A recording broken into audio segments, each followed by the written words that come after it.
ஸ்கூல்ல பில்டிங் இல்ல, வாத்தியார் இல்ல.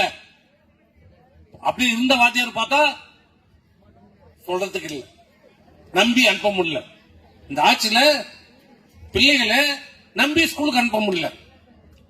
ஸ்கூலுக்கும் பரவாயில்ல, மழலை பள்ளி கூட அனுப்ப முடியல, கிண்டர் கார்டன் ஸ்கூல்ல கூட அனுப்ப முடியல. 1வது படிக்குது 2வது படிக்கிற பொண்ணு கூட பாலியல் தொல்லை.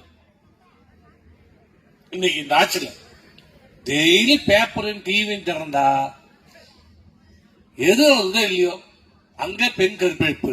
கற்பழிப்புனா ஒருத்தவர் இல்ல, 4 பேர் சேர்ந்து கற்பழிப்பு, 5 பேர் சேர்ந்து கற்பழிப்பு, 1 வயசு குழந்தை கற்பழிப்பு, 4 வயசு குழந்தை கற்பழிப்பு, 30 வயது பெண் கற்பழிப்பு, வீடுக்குள்ள பூண்டு கற்பழிப்பு, 80 வயசு மூதாட்டியும் கற்பழிப்பு.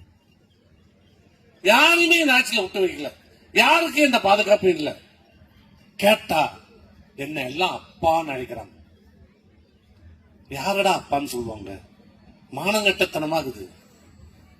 பிறந்த குழந்தை பெண் குழந்தையா இருந்தா பிறந்த குழந்தையில இருந்து மூதாட்டி வரைக்கும் எல்லாருமே அம்மான்னு சொல்லுவோம். இது கலாச்சாரம். யாரை பார்த்தாலும் தெரிஞ்சவங்க தெரியாதவங்களா இருந்தா என்னம்மா பண்ணீங்களாம்மா சாட்டிங்களா எல்லாருமே கேட்போம். அம்மான்ற வார்த்தை எல்லாரையும் கேட்போம். தாய்மார்கள் எல்லாருமே கட்டின மனைவி தேர இன்னும் கேட்டா சில பேர் மனைவி கூட அம்மான்னு தான் கூப்பிடுவாங்க, அம்மான்னு தான் கூப்பிடுவோம். அதை பார்த்து எதையோ ஒண்ணு பூசிக்கிச்ச அத மாதிரி என்ன அப்பான்னு கூப்பிடுறாங்க. அப்புறம் ஏதாவது சொன்னா யாரா நீ அப்பாவா? யாருக்கு யாரா அப்பா? ஈனமான சூடு சொல்ற இல்ல, சூடு சொல்ற இல்ல, அப்பான்னு கூப்பிடுறாங்க. எல்லாம் அம்மா பார்த்தா எல்லாம் அம்மா அம்மான்னு கூப்பிடுறதால அப்பான்னு கூப்பிடுறாங்க. அது நீ சொல்லக்கூடாது, நீ சொல்லக்கூடாது, மக்கள் சொல்லணும், மக்கள் சொல்லணும். அப்ப கூட அப்பான்னு எந்த உதவியும் சொல்ல மாட்டான்.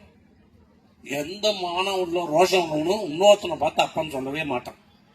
அது அர்த்தமே வேற, இது அர்த்தமே வேற. சொன்னா எனக்கு ஒரு கேஸ் போடுவான், அப்ப போட்டுவான். இப்படி தினந்தோறும் நாடகம் நடத்தி கொண்டிருக்கிறார். படம் எடுக்கிறது, வீடியோ பாக்குறது, செல்ல போடுறது, இதான் ஒரு முதலமைச்சருக்கு ஒரு வேலையா? முதலமைச்சருக்கு தான் வேலையா? மறக்காம சர்ப்ரைஸ் பண்ணுங்க. தேங்க்யூ.